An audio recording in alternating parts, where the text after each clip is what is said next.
Hello दोस्तों, नमस्कार। मैं हूं बजरंगी लाल और आप देख रहे हैं बजरंगी लाल यूपीपीसीएल यूट्यूब चैनल।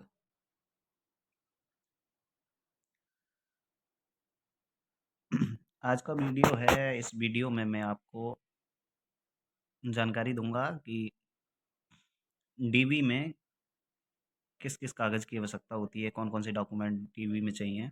उसके अतिरिक्त जो आपका प्रश्न है, सभी का प्रश्न है, जब तक डीबी का रिजल्ट नहीं आएगा तब तक डीबी होगा कैसे। तो ये भी बताने का प्रयास करूंगा कि डीबी कब होगा, मतलब आपका जो रिजल्ट है वो कब आएगा। ठीक है। तो ये शॉर्ट वीडियो होगा। वैसे भी मैं अपने चैनल पर शॉर्ट ही वीडियो बनाता हूँ, ज़्यादा लॉन्ग वीडियो नहीं आते हैं।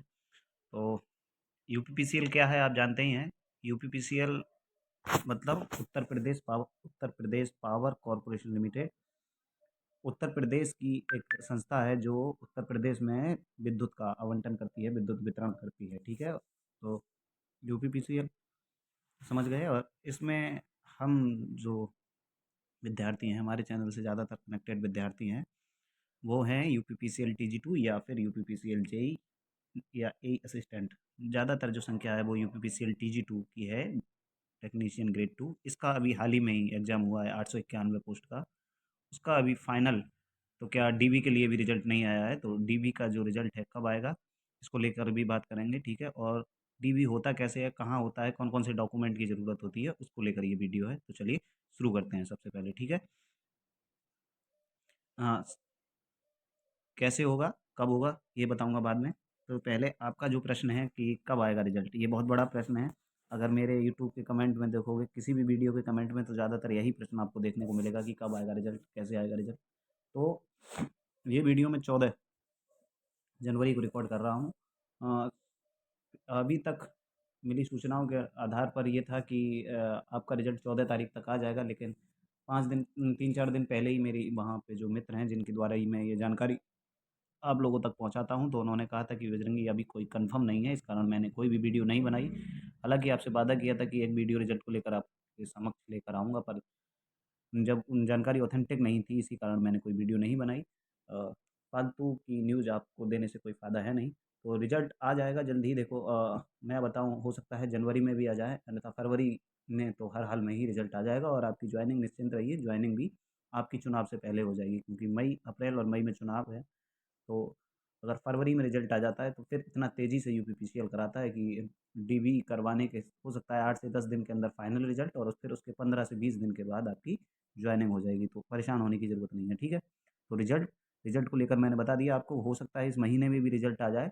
जैसे भी वहाँ से ज़रा सी भी जानकारी मिलेगी, मैं आपको चैनल पर वीडियो के माध्यम से बता दूंगा कि कब चैनल, मतलब कब रिजल्ट आएगा। अभी तक 14 तारीख के प्रयास लगाए जा रहे थे, आकाश लगाए जा रहे थे, पर वो जानकारी पूरी तरह निराधार निकली। उससे वो रिजल्ट को लेकर सच्ची जानकारी नहीं थी, इसी कारण मैंने कोई वीडियो नहीं बनाई। तो अब 14 तो निकल गई, 14 को तो नहीं आएगा रिजल्ट। हो सकता है जनवरी के अंत तक या फिर अ, फरवरी के सेकंड, फर्स्ट नहीं तो सेकंड वीक तक हर हाल में रिजल्ट आ जाएगा। ठीक है, अभी तक मिली जानकारी के अनुसार। और जैसे भी ऑथेंटिक जानकारी मिलेगी मैं आपको वीडियो बना दूंगा।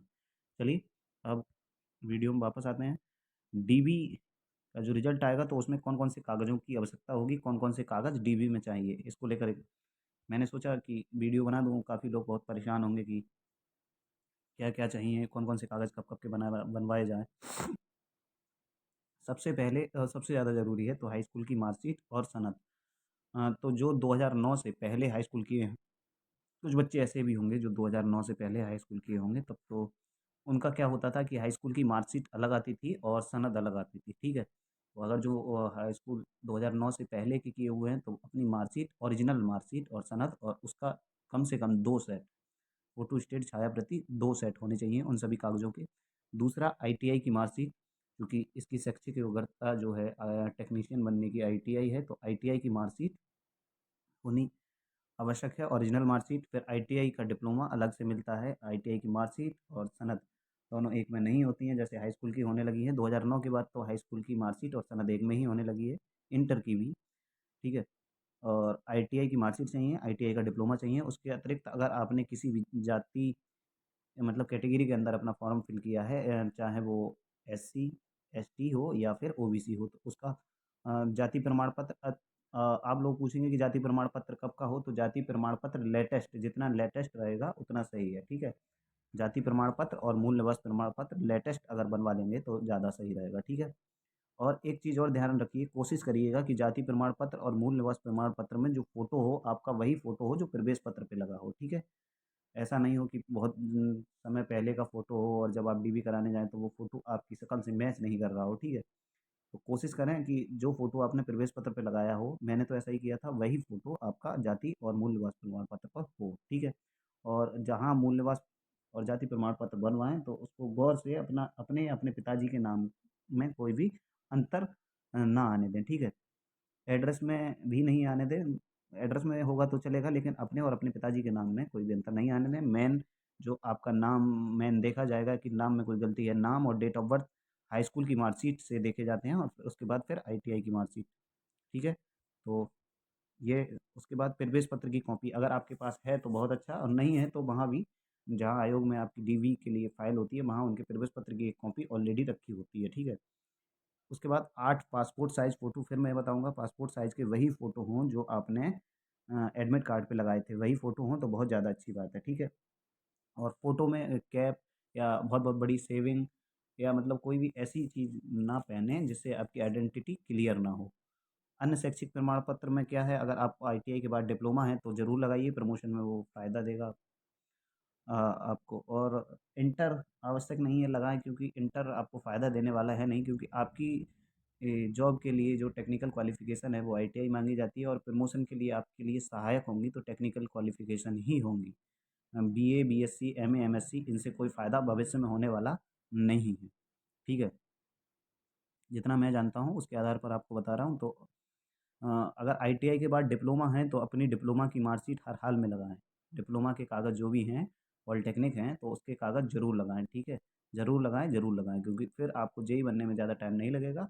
अ, वो जब आप डिपार्टमेंट में आ जाएँगे तो समझ जाएँगे कि कितने-कितने दिन के बाद प्रमोशन होता है, ठीक है? तो ये थे सारे कागज़ात। मुझे उम्मीद है कि आप अच्छी तरह से समझ गए होंगे कि कौन-कौन से कागज़ों की आवश्यकता होती है।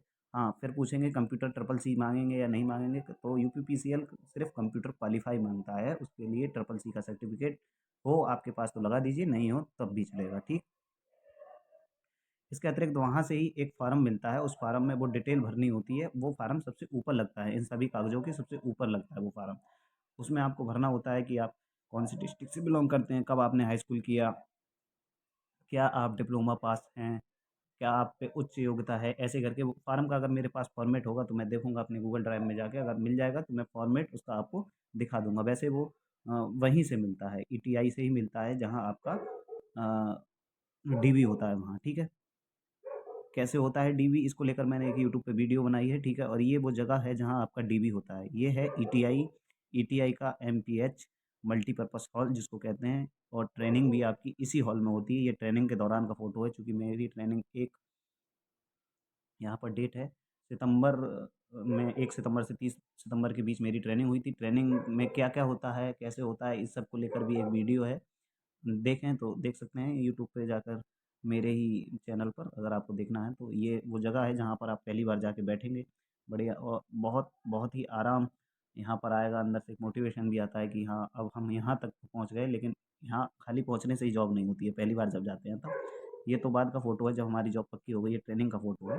लेकिन पहले जब आप बैठेंगे तो यहीं पर यहाँ ये जो लड़के खड़े हैं यहाँ पर अलग-अलग क्रू बैठे होते हैं जो आपकी बायोमेट्रिक चेक करते हैं, आँखें चेक होती हैं, आपके डाटा से आपका डाटा मैच कर रहा है या नहीं और आपके जो फिंगरप्रिंट हैं वो चेक होते हैं। यहाँ पर पहले से ही ऑलरेडी मशीनें रखी होती हैं और ज़रा भी संदिग्ध पाए जाते हो तब यहीं से आपकी गिरफ्तारी भी होती है। क्योंकि मेरे बैच में ऐसा हुआ था।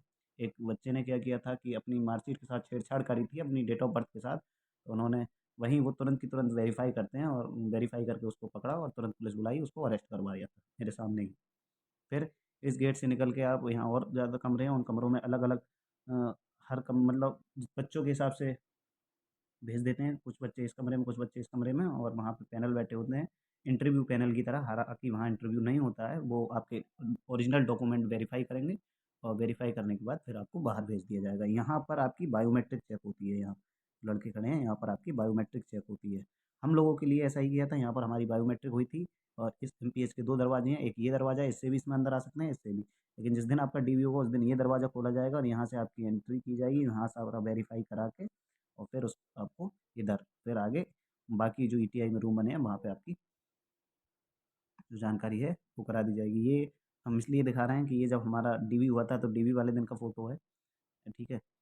तो चुपके से मोबाइल ले जाने देते हैं वहाँ, लेकिन ज़्यादा वहाँ जाके रील वगैरह देखने लगे हैं, तो ये भी सही नहीं है। हमने चुपके से एक फ़ोटो खींचा था, बस वही फ़ोटो आपको दिखा रहे हैं, ठीक है? उसके बाद ये हमारे मित्र हैं जो फिर स्टेशन का फ़ोटो है, आप भी अपने अनुभव शेयर करिए, बाकी लोगों के लिए इससे मोटिवेशन मिलता है और अच्छा भी लगता है, ठीक है? स्टेशन का फ़ोटो है, दोनों स्टेशन की ज़मीन पर ही लेटे हैं, हमारी जॉब नहीं हुई थी, ये तो पहले से जॉब में थे, यूपी पुलिस में हैं भैया अभी। ये फिर हम दोनों की जॉब, मेरी भी जॉब होने के बाद का फ़ोटो है, फिर एक शादी अटेंड की थी, उसका फ़ोटो है। हाँ, और ये है ईटीआई की वो जगह जहाँ पर आप डीवी का, जब तक ये मल्टीपर्पज़ जो हॉल है, बहुउद्देशीय हॉल, इसका गेट नहीं खुलता है, तब तक हम यहाँ पर, ये जो रेलिंग है यहाँ पर बैठ जाते हैं। मेरी कैसे होता है डीवी वो वाली वीडियो में आप देख लीजिए, यहीं पर बैठकर मैंने बात की है लोगों से। ये अधिकारी छात्रावास है, ट्रेनिंग के वक़्त आप इसी में रहेंगे। ये ट्रेनिंग के लास्ट डे का फ़ोटो है, हम सब लोग यहाँ पर खड़े होकर यादों कि उसमें ये फ़ोटो खिंचवा रहे थे। मुझे उम्मीद है ईश्वर आपकी भी सुनेगा, आप भी ट्रेनिंग के बाद ऐसे ही फ़ोटो खिंच पाएँगे, और उस दिन भी बहुत सारे लोग जिस दिन डीवी के लिए जाते हैं, उस दिन भी यहाँ पर खड़े होकर फ़ोटो खिंचवाते हैं। फ़ोटो ब्लर हो गया है इसीलिए यहाँ पर ये दिख नहीं रहा है आपको, अधिकारी छात्रावास। फिर ये ट्रेनिंग के अंतिम दिन का फ़ोटो है। सभी लोग, हम इतने सारे टीजी सेकंड हैं, और दिन का फ़ोटो है। अब जब गवर्नमेंट जॉब हो जाती है आपकी तो चेहरों पे कुछ अलग ही चमक होती है। तो ये थी डीवी को लेकर जानकारी। कहाँ होगा डीवी? डीवी अधिकांशतः यूपीपीसीएल का ईटीआई में ही होता है, ठीक है? और कहाँ पे है? सरोजनी नगर में है, सभी को पता है। जब यूपीपीसीएल में सेलेक्ट हो जाएँगे तो पता लग जाएगा यहाँ कि कहाँ डीवी होता है। सारा जिस दिन डेट आएगी उस दिन उसमें लिखा भी होगा कि डीवी आपको का जो डीवी है वो कहाँ होगा। ट्रेनिंग के अंतिम दिन का फ़ोटो है ये हमारे अनिल भाई, शुभम भाई, और ये हाँ मैं खुद जा रहे हैं वापस, सब अपने-अपने स्थानों पे। उस दिन का फ़ोटो है, ठीक है? फिर दोबारा वही देख लीजिए, यहाँ पर जाके एक अलग अनुभूति होती है कि हाँ, हम सफल हो गए, माँ-बाप का सपना और अपना सपना हम दोनों ने हमने पूरा कर लिया। ट्रेनिंग के दौरान की फ़ोटो हैं ये, अच्छा लगता है ऐसे फ़ोटो देखकर, ठीक है? तो ये था आज का वीडियो। कैसे डीबी होता है इसके बारे में बता दिया, रिज़ल्ट को लेकर भी आपको बता दिया कि कब तक आने के की संभावनाएँ हैं रिज़ल्ट की। मुझे उम्मीद है कि ये वीडियो आपको अच्छा लगा होगा, जैसा भी लगा हो कमेंट बॉक्स में कमेंट करके बता दीजिएगा। इसी प्रकार की और वीडियो लाता रहूँगा चैनल पर। तब तक के लिए जय हिंद, जय भारत, वंदे मातरम।